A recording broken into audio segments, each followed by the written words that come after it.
Hi, I'm Buzz, and this is the Key Hour. You This gotta is get our used to 50. saying that, huh? This is our 52nd episode, but really the second episode of the Key Hour under new management and direction. Right? It's so I've got my favorite Friday shirt on. Yeah. As I was dressing this morning, Tammy actually said, "You know, you wear that shirt every Friday." I go, Oh no. "Wow." So if it looks like the same episode as last week, it might be. It might no. we we're- gotta up the wardrobe budget or something. I know. I'm Yeah. gonna have to. I'm gonna have to get some more shirts. This is my favorite. It's great. I've got my good buddy Justin Ingolia here with us. Justin, how you doing? Great. I'm excited. Yeah, this is a good week. This is a gonna fun be a good- episode. good This is episode. I made a joke that this was the all dude episode and All dude. and I grunted. No girls. No girls in the way. No. But a member of the Julie Yeah. household. Well, so we have a good friend of the show. Johnny is here. Johnny Shroyer. Yeah. We're excited to have you here. You're connected to the show on several levels. Okay. And so I think we're going to need to talk a lot about some of those things. Yeah. The first thing we'll just get it right out on the table. Johnny is married to one of our co-hosts. Yeah, it's not me. It's Yeah, not no, you, and it's not me. So it must be Julie. Yes, so, Julie. We want to congratulate you on that. First thank of all, you. Thank you. And Obviously we think she's wonderful. So yeah, we are all in like mind on that. So yeah, and I'm sure that you'll tell us all about how you prayed and you've got that that ability to marry her. She's amazing. Oh, thank you. So again, Johnny, I want to welcome you to the show. When I first met you, you were doing something totally different than what you're doing today. Yes. And so I kind of want to go back and explore what you used to do and what you're doing now, because I understand that you're part of the ministry with one of the local churches. Yes. So I wanted you to tell us all about that. A small local church. Small group, but a very powerful group. Yeah. Why don't you start with that? Tell us what you're doing now with the ministry. And we'll go Yeah. backwards. So I work for Bayside Church, and Bayside is a local church here in Sacramento. In the Sacramento area, we have a total of 11 campuses, one including Folsom Prison, which is really great. That's right. Do you ever get to go there first? I haven't yet, but Okay. I do want to check it out. It'd be really cool to see and just see, men that are incarcerated that some may never get out, and finding the Lord there. Wow. It's pretty cool. Yeah. We've actually had some prisoners that have been released, and they've come to our church and worshipped. One recently named Andre, and several others that, were able to share their faith on stage after That's awesome. understanding they've been in prison for years. Wow. So it's What a pretty story. Cool. Yeah. So anyway, but I lead the Bayside Business Leaders Ministry at Bayside Church. I've been there 3 years this past April. Wow. So I'm new to ministry. I wasn't in ministry before, but our pastor, founding pastor Ray Johnston, after he'd heard I'd left my previous company in corporate America, through Mark Clark, who's our global lead pastor, him and I are really good friends, and I shared with him that I was leaving my company, and then he called Ray and said, "Hey, Johnny's leaving his company. You need to call him. We need to figure out what we could do to get him on board." And Ray, one of the most brilliant visionaries I've ever met, Ray Johnston, our founding pastor, was actually thinking about building a business ministry in his church. What is that? What is business ministry? Yeah, I was going to say, yeah, that's a good. Because that's a new term to me. Yeah, I had never. It was to me too. Okay. So Yeah. I've never, and that's your title. Well, I'm Or- a Bayside Business Leaders executive director for Bayside Business Leaders. Yeah. Okay. Yeah.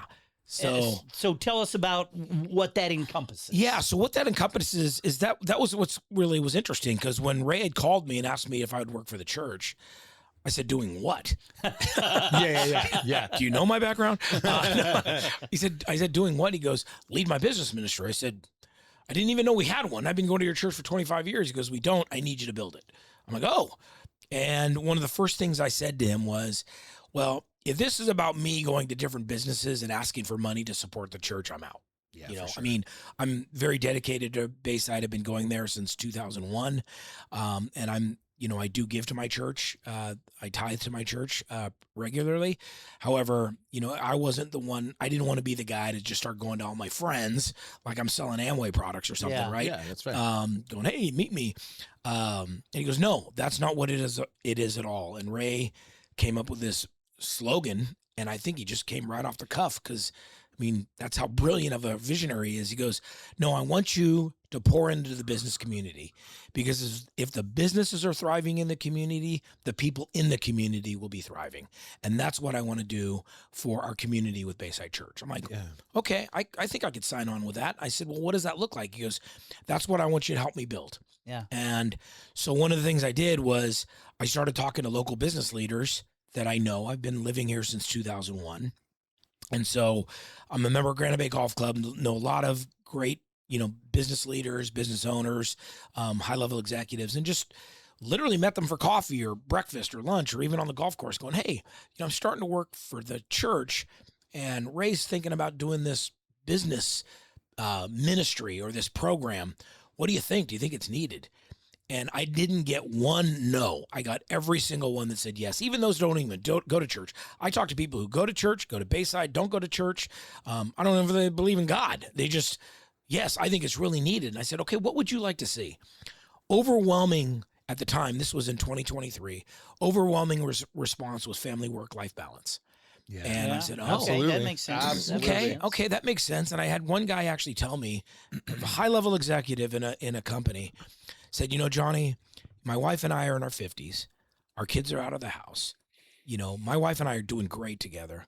However, and our kids were fine, but I really don't know them because I spent all my life climbing the corporate ladder for success. What I thought was for the family, which in part and parcel was, but in all honesty, he said very vulnerably, I wanted to succeed. I wanted to be, up there, the guy, right? And he goes, we see each other for Thanksgiving, Christmas, Easter, all those things, but we really don't have a close relationship. And that is gone. I can never get that back. He goes, I could try and build what we have now, but all the years when they were growing up, it's over. Yeah. And if there's one thing you could teach the young executives today is do not forget what's the most important thing. Yeah, because a lot of times money isn't the answer. Right. In fact, it could be, it's funny because a lot of people think, oh, the Bible says money is the root of all evil. No, that is not true. The love of money is the root of all evil. In the Bible, you can see so many examples of when God blessed them, they blessed them with wealth. Right. Solomon, Job. There's a multitude of people.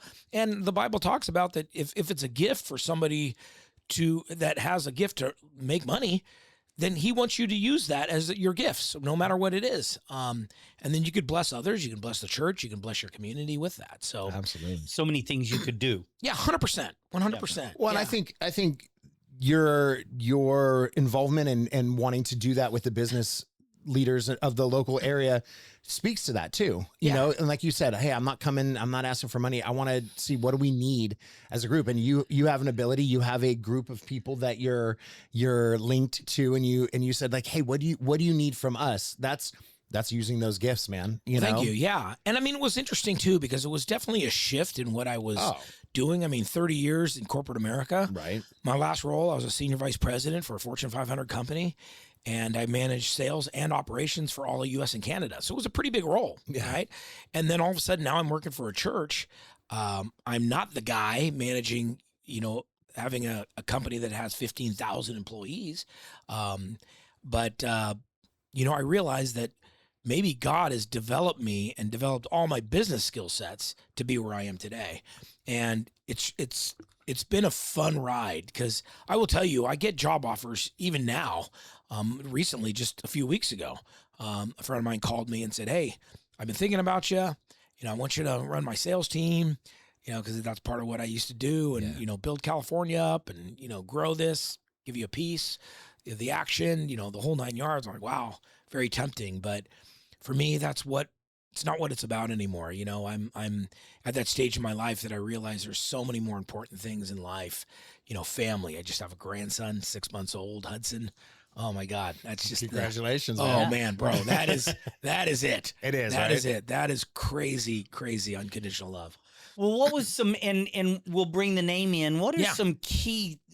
What were some key pieces of it that led you to leave the corporate side and actually accept this job? What was the key to that? Well, it's kind of funny you say that because so when I left my company, they gave me a severance package. It was awesome. They offered me a package and they said, you have 30 days to think about it. And I'm like, I don't need 30 days. I'll take it right now. Yeah. And so it was a pretty good offer. So I figured, what the heck? And I thought, honestly, I'd either take a year off, play a lot of golf, travel a bit, or even retire. And I'll never forget laying in bed one night, and I was still working for the company I was going to be leaving in a few months because, you know, I took the offer in November, and I think the beginning of January was going to be my officially last day. And so I'm still working for them.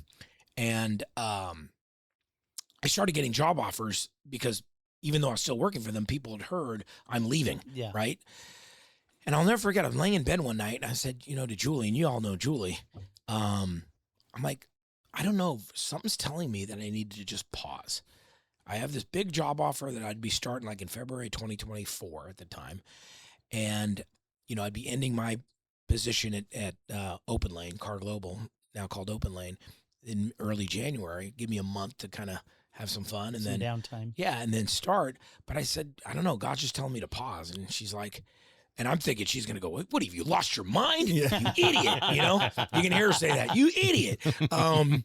You know, because it would have been a heck of a 2023, actually 2022 to 2023. It would have been a heck of a year because, you know, what I was getting, the package I was getting. Severance. Yes. Oh, yeah. And then New getting role. a new role. Yeah. Oh, yeah. And she goes, well, then if you think you should pause.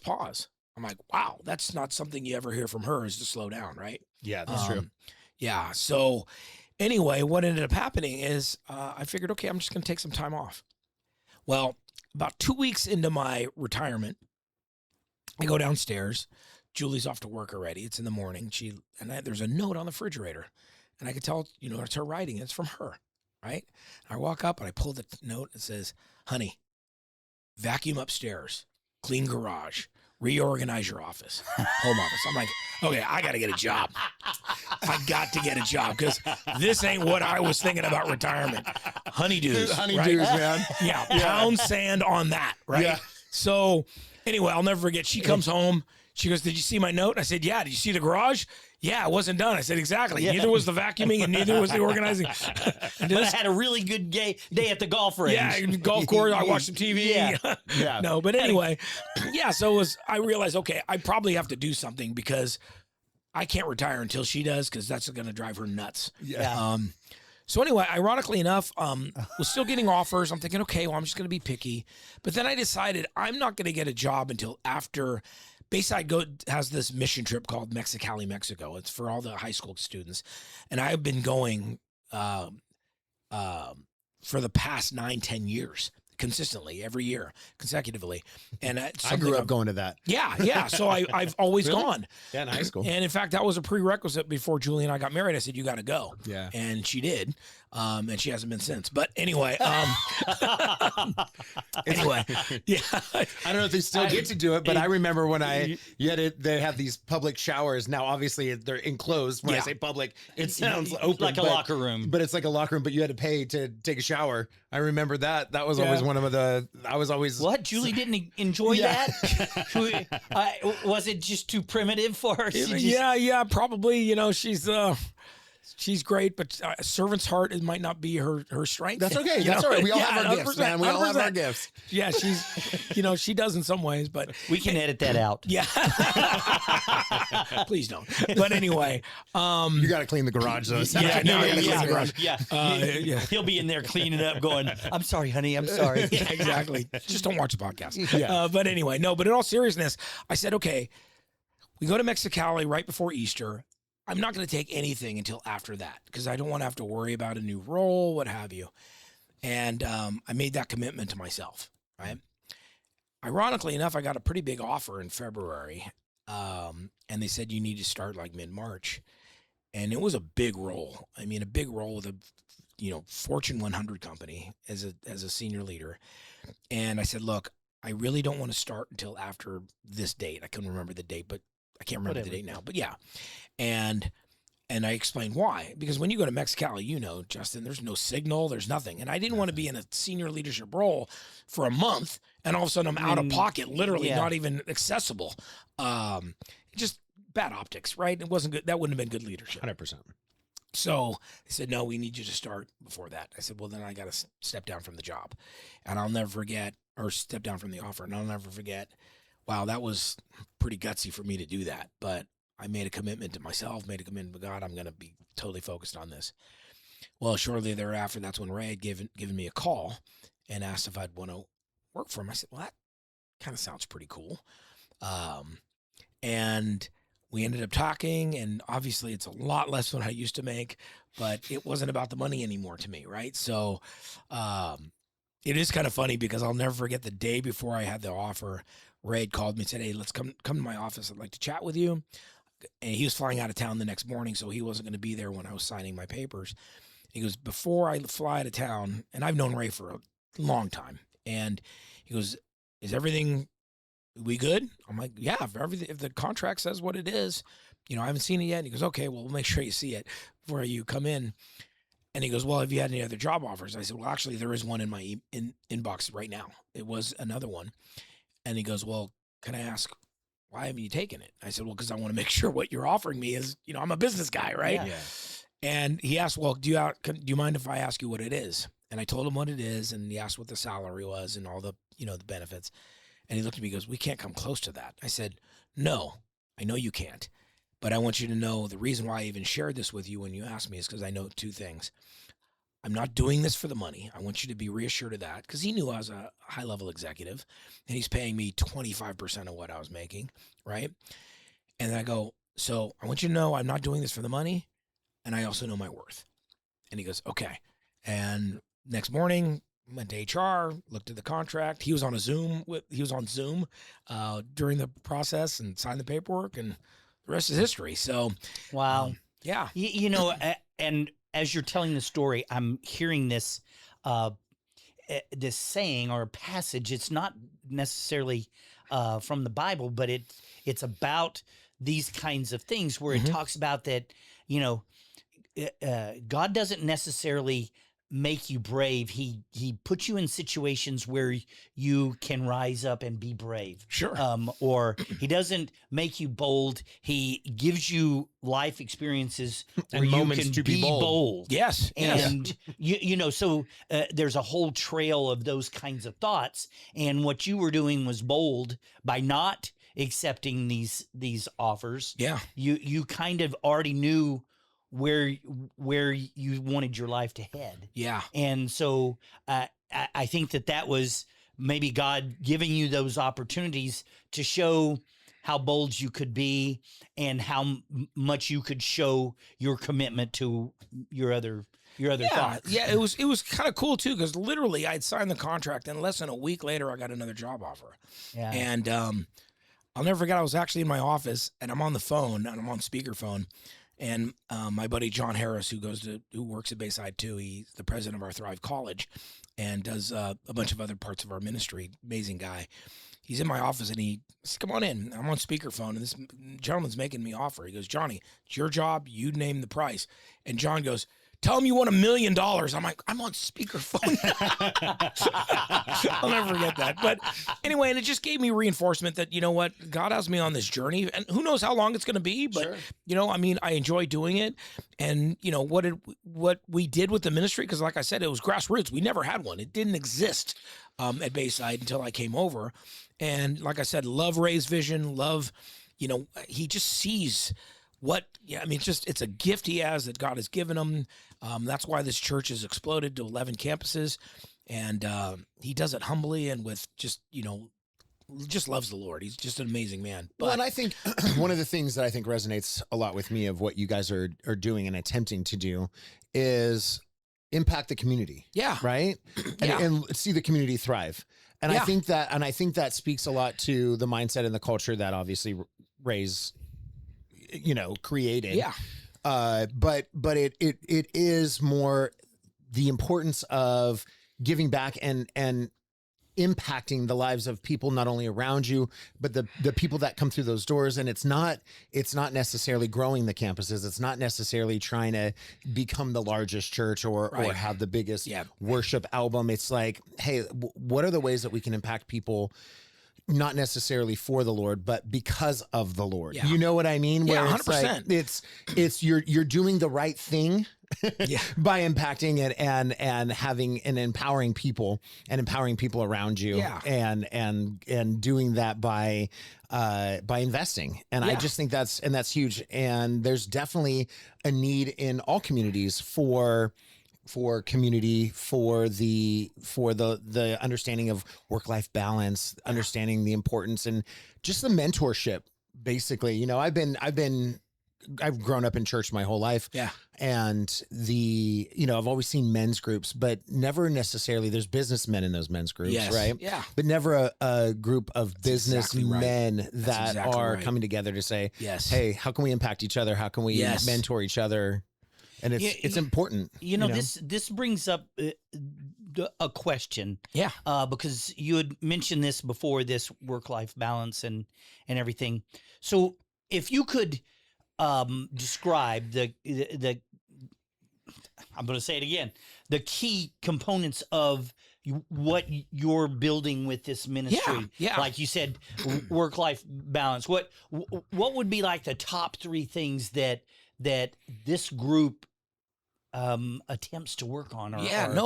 Really great question there, Buzz. So family work-life balance is obviously a key. We actually had a retreat, I think it was a year or 2 ago in Napa, and Kevin Thompson, our marriage life pastor, he now leads our adventure campus. We did this in Napa for a few days, only business people, and you had to be married to go. And it was really interesting because when I announced that this is going to happen, we were only asking like 15 couples because, again, we wanted it intimate. We sold that out pretty quickly. And just in the discussions, we'd have like these fire pit talks afterwards in the family with the husbands and wives and, after the general session. And there was this one couple I'll never forget. They said, we're so thankful for this because when you announced this, Johnny, back in April, when we did it, and then we did the actual event in August, he goes, I hadn't been on a date with my wife in 9 years. And I'm like, wow. And other couples started to share, they just get so caught up in life and in their careers, whether they're a doctor, a lawyer, whatever it might be. They just get caught up in their job, and that ends up becoming their purpose rather than their family, God, and the job is really serves for a purpose. It isn't your purpose. So having family like work balance, understanding what your role is, what you do for a living isn't what defines you. It fulfills a purpose that's greater than your position in your company. That's right. Right. And that could be being the best mother or father to your kids, being a leader in your community, being a leader in your church, whatever that might be. And, a lot of people go, wow, after hearing you, I think I should go into ministry. It's like, no, not necessarily. God maybe has placed you exactly where you need to be to do what you do, to inspire and help other people in the community. And here's the thing.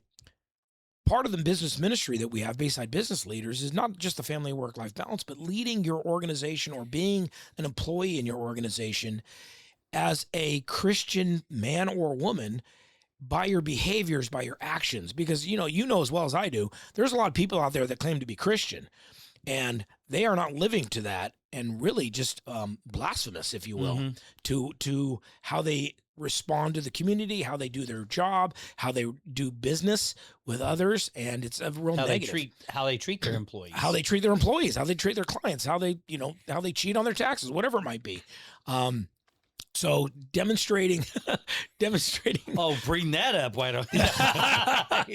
But demonstrating, we have the IRS here. Come on, in. Come on, Buzz is come right on here. down. We got a code 5. I'm gonna have to go. Yeah. Johnny the distractor. The distraction he's been made. He's been made. So anyway, so that's part of it right there. And then just, having an understanding is we also do these cohorts, and I'll explain what our business ministry does, the things that we do in our community. But we have these cohort groups, and one of the, they're faith-based, but they're led by business people for business people. They're not led by pastors teaching business people how to lead business, right? Mm-hmm. It's literally, we've had the senior vice president of Intel be a facilitator. Julie's facilitated. We have senior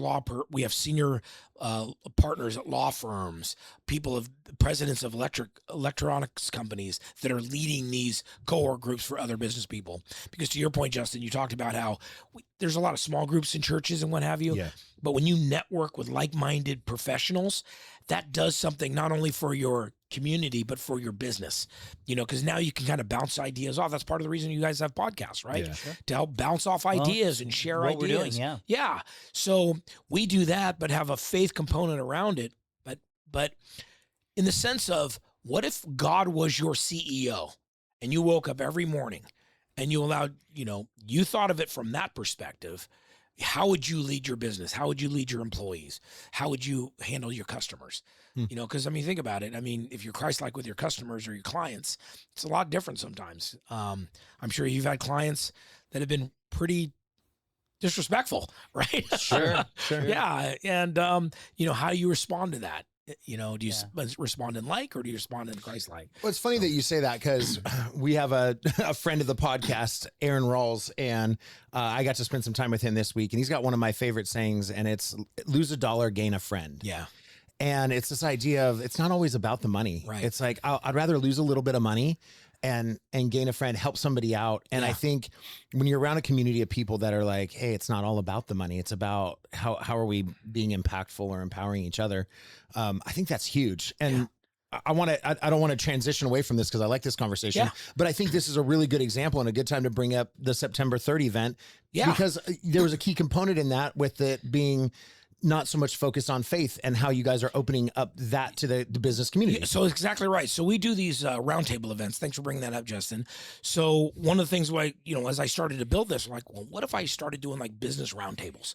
And Ray and I were bouncing this idea off, because that's great. We'll do roundtables. We'll make it, 400 to 500 men and women, business people.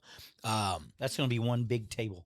Yeah, well, they're eight per seat. I invite you to come. You'll really enjoy it. And we make it affordable. It's $35 and includes lunch. We actually have Mario's Early Toast providing us lunch. And he's got a little surprise in there that he's partnered with another dessert company that's going to provide some stuff. So obviously there's not profits.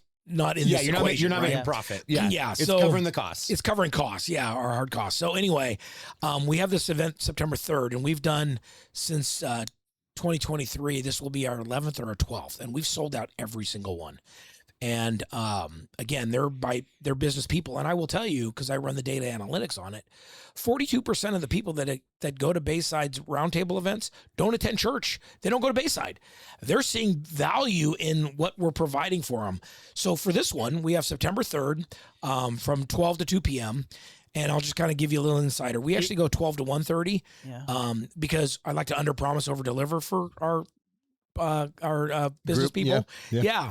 And then so after 1:30, we'll go in the courtyard, and you can network with the different 400 or 500 local business people, and they'll stay for an hour, 2 hours, and just meet and mingle. Java City Coffee Company's coming to provide our coffee. And then our speakers will be in the courtyard where you can meet them. So our speakers this time for September 3rd, a Bayside Business Roundtable, is Ricky O'Neill. I know you just recently had him. Friend of the show. Friend of the show. Yeah. So was he here last week? Yeah. It was last week. Was it last week? Yeah. 51st episode. We're 52nd. Yeah. He was the kickoff of the key hour. This has been a long week. It's been a long week. But yeah, but same shirt. Same shirt. Yeah, he wore it all week. Yeah. I work hard. Yeah, exactly. I don't even go home. Yeah. So Ricky and So we got 3 speakers. Okay. Me being one of them, but we have Ricky. The last one was my favorite, but No, but I mean, I've heard that guy. Yeah, we've had John Maxwell. That was a pretty tough act to follow. Yeah, there, right. but Oh, actually, absolutely. I followed him, or he followed me, that was the way to do it. But Yeah, anyway, for sure. Exactly. So no, but Ricky O'Neill's going to be speaking on the what his favorite topic is on speaking and exactly what to say. That book, he's a certified coach in that, and he's going to be sharing exactly what to say curriculum. And he's, as you know, he speaks all over the country, on this particular topic. And it was interesting because when him and I were talking, he actually wasn't travel. He was back that week, because it's the week right before Labor Day. But he's always gone. He's gone now, So I follow him on social, and he's out of town somewhere, everywhere, And so he's going to be speaking on that, exactly what to say. And I think that's great for business people because that's what it's really targeting, right. How to influence and gain momentum and just connection through conversation. And right? it's genuine connection. 100%. It's not like, hey, this is how you be manipulative right. with people. I can't for say you to that. say. Manipulative. Because maybe you're not. That's why. That's right. But it's truly like leading with curiosity. Like, yes. Hey, tell me more. I want to learn more about who you are. Yeah. And I can understand. Yeah. And In sales, I said, be a curious little monkey. That's right, man. I love it. And so he's speaking, you're speaking. Yes, I'm speaking on on the topic of the top 3 questions every great leader should be asking before the end of the year. And then we have a local. Oh, go ahead. So he can't. But he can't give a preview. Tell us those 3. No. 3 questions that every great leader should be asking before the end of this year, meaning 2026. Yes. Or just you need to ask this before the end of every year. Well, you'll have to wait and see. Hopefully, I'll see you in the audience. Okay. But yeah, all right. And then who's the third? The third speaker is Rustin Banks, Chief Rustin Banks. He is the chief of police for Rockland PD. Okay. And what's really cool, he told me he's going to be in full uniform when he speaks. That's cool. But he obviously being a leader in the law enforcement community, he shares this presentation to different law enforcement communities everywhere. And I actually have his PowerPoint. It's called Leadership Simplified. So people in the room in business, whether you're in law enforcement, whether you lead a company like yourself, or even if you're an individual contributor, you could still be a leader as an individual contributor. 100%. You don't, just because you don't man or lead people and manage a department, you could still be a leader within your job role, and he'll teach all of that. Yeah, nice. And then afterward, we'll be in the courtyard, and Ricky will be out in the courtyard to because I'm sure people ask questions about how he coaches, how he teaches, what his curriculums are. So those local business leaders will have an opportunity to speak to him as well as Rustin. So you made the comment that you've done 8 of these already? No, this will be 11 or 12, I think. Okay. Yeah. So quite a few of these, yes. They've all sold out. Every single one. Is the one on September 3rd sold out yet? Not yet. But we've got just a little under 2 weeks. Okay. But seats are filling quickly. So I want. Do you want to go? Right. Absolutely. So I know that Justin and I would love to go. Yeah. But I think I should get a couple of other seats too. Yeah. So it's like I said, it's $35 a person. I can give you the link, or $280 for a table of 8, and then we'll put your name, so your company name, so people know where you sit. And when you buy a table, we strategically give you a better seat, obviously a better table, because otherwise people just randomly come up. But I will tell you, we have a lot of return business people, and again, a lot of these people don't go to church, and I keep seeing their faces because they see the value in what we're providing. We've had Frank Harrison, the CEO and chairman of Coca-Cola Consolidated. We've had Sherry Fitzpatrick, the founder of Sherry's Berries. Yeah. Right. Tara Arai from Makuni has spoken. We have had a lot. Java City Coffee Company for 280. Yeah. 8 people, and it includes lunch. I think that we'll talk. Okay, yeah, for sure. You give me the link. I know a guy. I got you. I know a guy. You know a guy? Yeah, I know a guy. No, what I loved, and you had touched on it, is part of what you guys are doing is, obviously Bayside being faith-based, obviously being a church, but being able to incorporate the business side of things, where any business can come, bring their salespeople, bring their coworkers, just bring anybody 100%. involved in their job company, to improve their skills. But also, this is not a faith-based event where Right. we're talking, about anything related to faith. So that way, it is like we talk about this show as a joke. It's brand agnostic, right? Yeah. So we can have people. So, but the idea is, Well, we don't really like that term in church. yeah, agnostic, not the right term. Teasing. But But you're right, 100%. But the idea is, hey, this is someone that people can bring, business leaders can bring other leaders to 100%. without 100%. it being beat over the head or anything. Right, like that. right. And I mean, we've had content of all sorts of leadership content. Like I said, some pretty powerful people in the community. I mean, Frank Harrison was amazing. He's family-run Coca-Cola business, and what was really cool about him, and I don't pay speakers. These people all do it voluntarily, and he lives obviously in the Southeast where Coca-Cola is. He flew in, obviously on his Coca-Cola private jet. I was going to say, I don't think he flew out on Delta. No, though. I don't think he was on Southwest. Well, the reason I know this is because he calls me the day before. He goes, okay, so what time? It starts at noon. He goes, what time do you want me there? I said, well, maybe if you have slides and what have you, we'll load up the slides. We'll do a mic check, all that stuff. Go through the slides, make sure they're working right, audio, video. And I go, maybe get here at like 10:30. He goes, okay, we were planning on leaving at 9, so I'll just bump that to 8. And I realized right then and there, he wasn't calling Delta going, he's not, We're going to have to move that 747 a little bit earlier. So, he flew in, obviously, to McClellan. But what was really cool is that not only did he do this as a complimentary, he happens to be a very faith-based man, Frank Harrison, amazing guy. But he provided all the beverages. So all it was so cool about I bet it was Coca-Cola. I bet you it was too. But no, it wasn't just Coke. It was Coke, Diet Coke, Coke Zero, the Dasani water. I mean, all the products that Coca-Cola sells. But Buzz and I are Coke fans. Oh yeah. But Buzz has anytime we go to a restaurant and they're like, we have Pepsi. He's like, good, I'll have a Coke. Well, what I usually tell them is like, look, I understand you serve Pepsi. When you bring it and you set it on the table, go, here's your Coke. And they all look at me and they go, okay, I've got you. Yeah, there you go. And then they set it down, here's your Coke. Yeah. If not, the tip went down. But yeah. But I mean, it was amazing. I mean, just him providing all that for all of us. And it was also, he provided these huge canisters where you could put, it's obviously Coke branded. Yeah. You could put the Cokes in there and the refreshments. Nice. But Sherry Fitzpatrick, Sherry's Berries provided everybody a chocolate dip strawberry. It was pretty fascinating. And it's amazing how these business leaders that want to share and speak at our events love to share what they know and the knowledge that they have.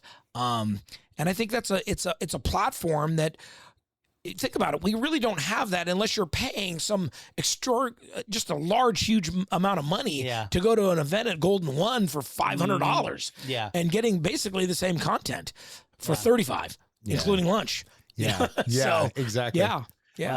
Well, and what I love about this too is this idea. I think men specifically, I mean, not that the gender has anything to do with it, but I just think men as a group, because of business and the nature of business and what we do, there's this desperate need for belonging. Yeah. And I think as men, we tend to try to climb the corporate ladder or try to have that title because that's what's going to bring fulfillment. Sure. And we're looking at the wrong thing. That's not what's bringing the fulfillment. Fulfillment is coming from our purpose, living out that purpose, and truly, honestly, being the best version of ourselves. And obviously, we haven't hidden our faith on this show or even on this episode, and that's gonna be coming from investing in your Maker and investing in our Lord, and understanding that. That's how we're bettering yourself is going to better your family. Bettering your relationships is going to also better your family. Yeah. And your business. Yeah. And that takes sitting down with men. That takes sitting down in a small group and being accountable to people. That's been a constant theme on this show as well. The accountability is so important in business specifically. Yeah. And wanting to grow it. And that's the other thing that we offer is like the roundtable events are great. I mean, like I said, we sell out on every single one of these. And I take pride in that. Because, I mean, we're providing value to the business community. Exactly the vision that Ray speaks to. Yeah. That's what I wanted to, I wanted to scratch that itch for them of, if the businesses are thriving, the community is going to be thriving, and the businesses obviously thrive on these roundtable events. So the other thing I realized that, to your point, like small groups, they wanted to be around like-minded individuals, but not talk necessarily about the Bible. Not that that's wrong, but like, I have challenges in my business, or I'm looking to do this. So we created these cohort programs. It's called Bayside Business Goals. And Julie went through it. Over 500 people have gone through our cohort groups. We have a 6-week curriculum that then, if you like, graduates to the 12-month. And again, these are 8 to 12 people in a business, in a cohort group led by a business leader, as I mentioned earlier. Yeah. And Julie actually has facilitated them before. So nice. Yeah. And these Friend are where, of the show. Yeah, different. But these are where business people can literally connect. And the organic thing that ends up happening, if, I'm a realtor and you're trying to sell a house, all of a sudden I start to develop that relationship with you, hanging out with you on a cohort group once a month. And you're like, I trust him. Yeah. So, I'm going to sell my house. Would you like to sell it? Or I'm looking for a mortgage. Yeah. Right. I'll reach out to you all. Yeah. And that's not necessarily the reason why you get together, but it's just a natural byproduct. 100%. But you're also building community within that group. So, for instance, Julie was in a small group, or a cohort group of these women, and they graduated all the way the 6 week and then did the 12-month. They're like, what's next?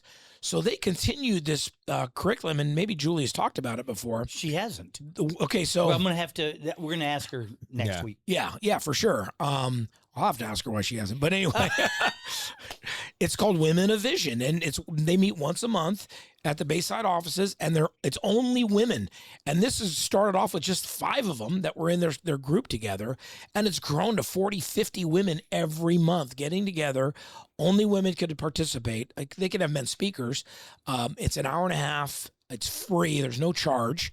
And Bayside provides a charcuterie board and refreshments and what have you, just for women to meet, connect, feel that, the community of business leaders. Because here's the thing, Julie brought up to me that,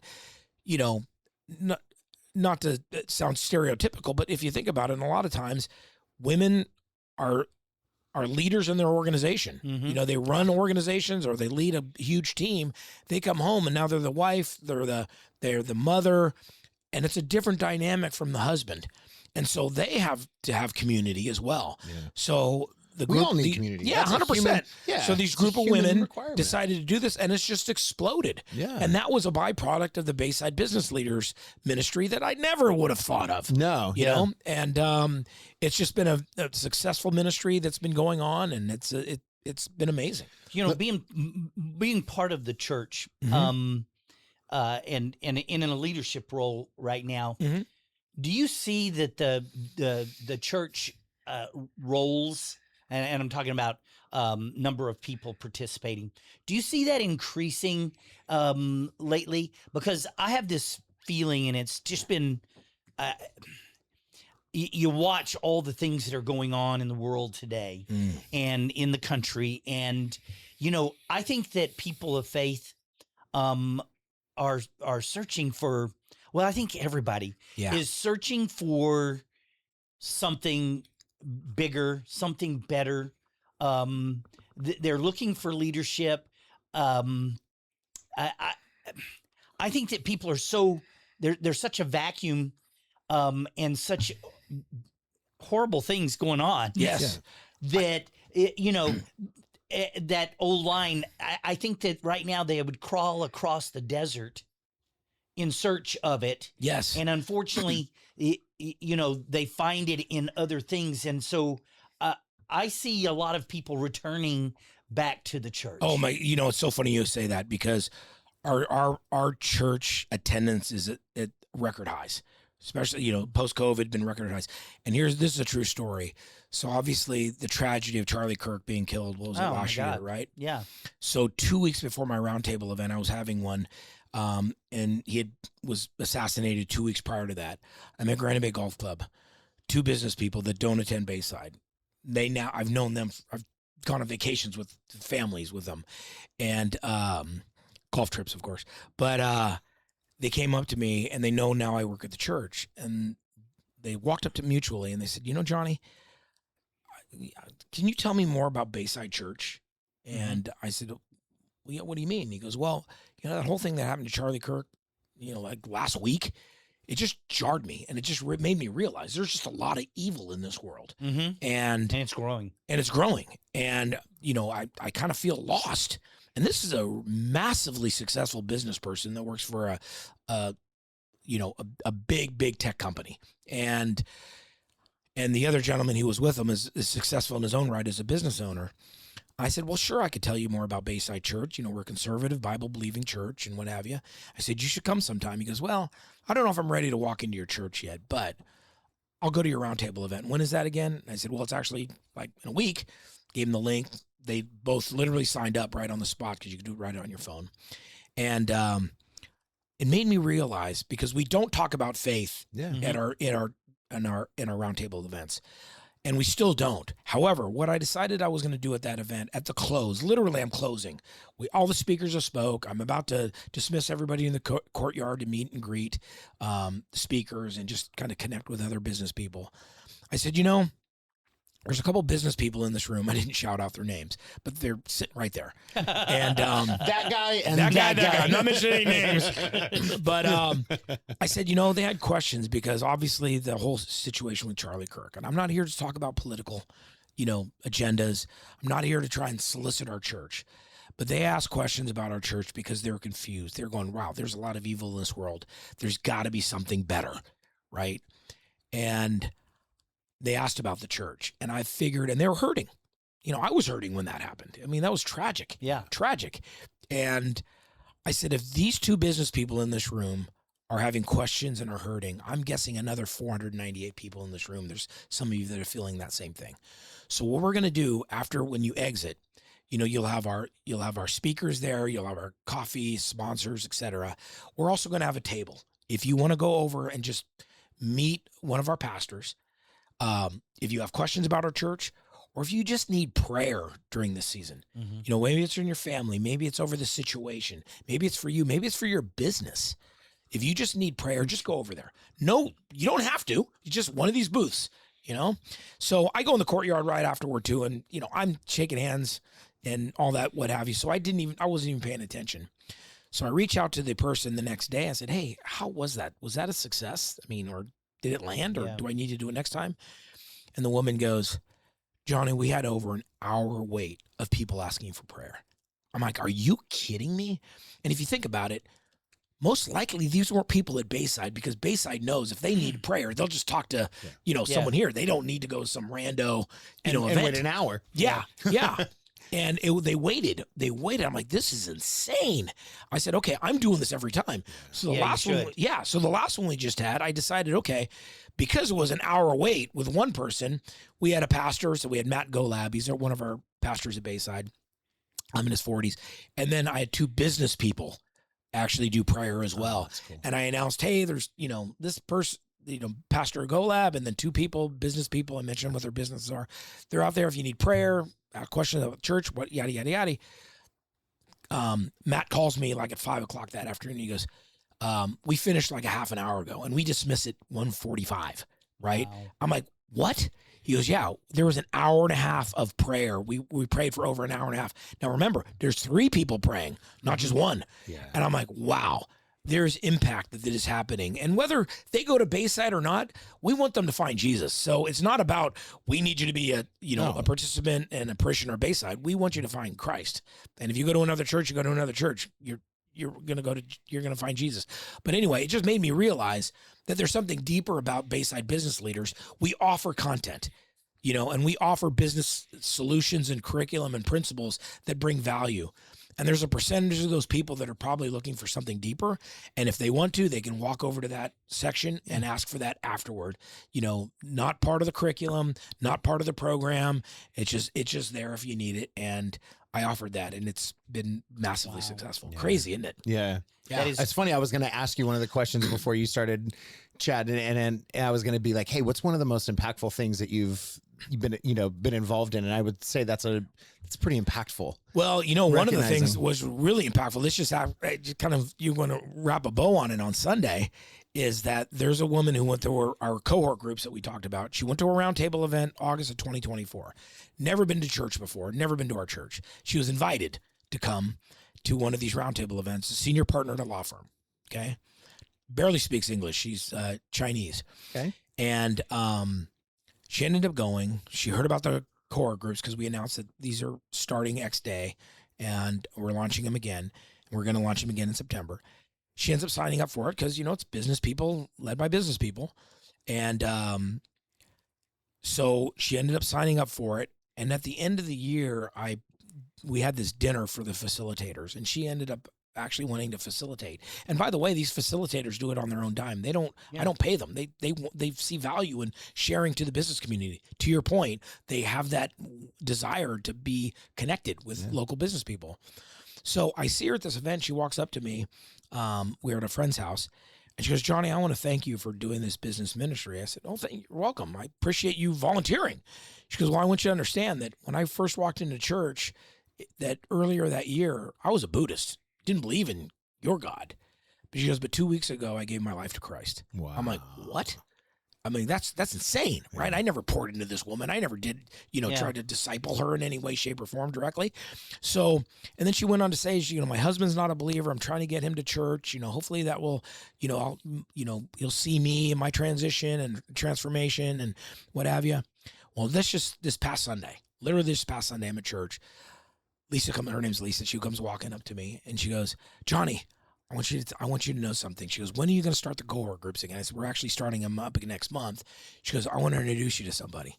He's here for the very first time." Is it her husband? It was her husband. Oh, yeah. I'm getting chills thinking about it. Yeah. And then I get to meet him, and he goes, "I want to learn more about these cohort groups. I want to sign up for it because it transformed my wife in every way that you have no idea. Professionally, personally, all of it." And he goes, "I want to learn more about that." So I said, "Well, I'm going to send your wife the link because I had her email.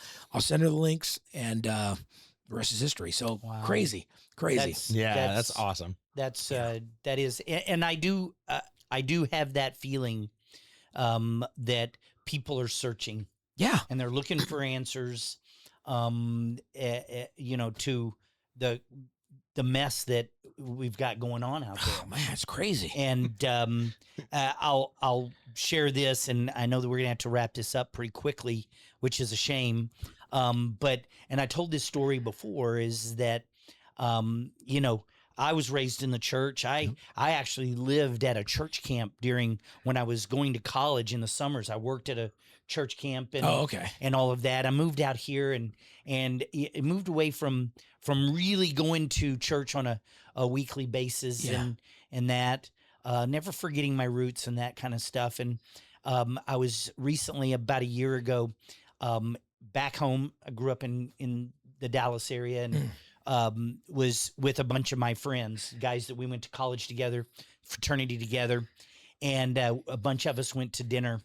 And we were in the middle of a really upscale Dallas restaurant, and the food came out, and they stopped, stood up, and prayed right in the middle of the restaurant. Yeah, and I get choked up, and it had a big impact on my life to think about.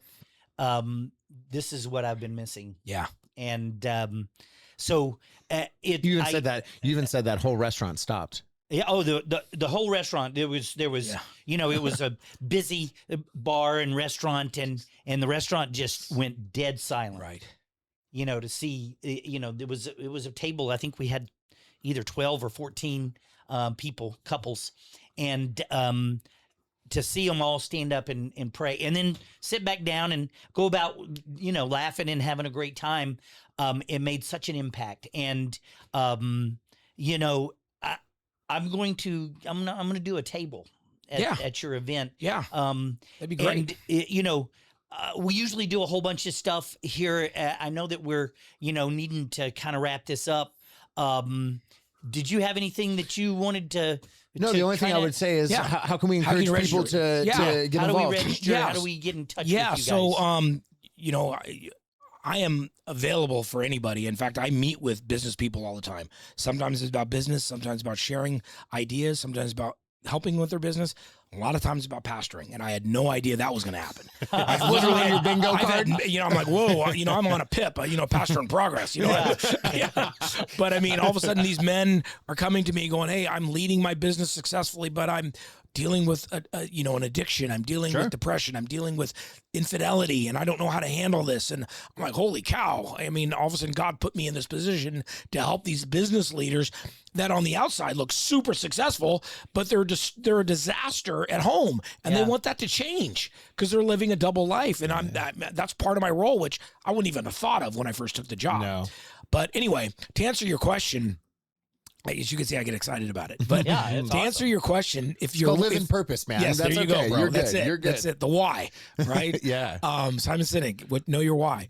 But to register, you want to text the word biz, B-I-Z, to 56316. That'll get you the link. 56316. 56. Yeah, text the word biz, B-I-Z, to 56316, and that'll get you right to the link, and you can register 1, 8, whatever you want, and we'll get you on there. So that's awesome. Anyway, yeah. Wow, what a great episode, and I want to thank you for being here. Appreciate it. Thank you. I think we need to have him come back anytime. At some point, and we need Julie here too. Yeah, because I would love to hear that story. I had intended to ask you, okay, how'd you land that fish? But that's a story that we'll have to hear. It'd be interesting to hear both sides of that too. Yeah. Because we love Julie and love being around her and her being part of this program, whatever you want to call it, this podcast. Yeah. But we usually talk about the market as we go. We're ending the week with higher interest rates than what we started. I know. There's just been a lot of things going on.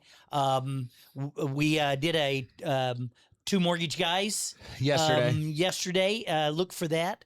Guys, been a great episode. Johnny, thank you so much. Thank you. Appreciate it. Man, I love hearing about your journey and what's going on in your life, and I want to hear more of it. And so, guys, check us out on all the platforms. We are it's the Key Hour. Key Hour, you got it now. And coming to you from the BVM studios. We'll see you next week. Thank you for stopping in.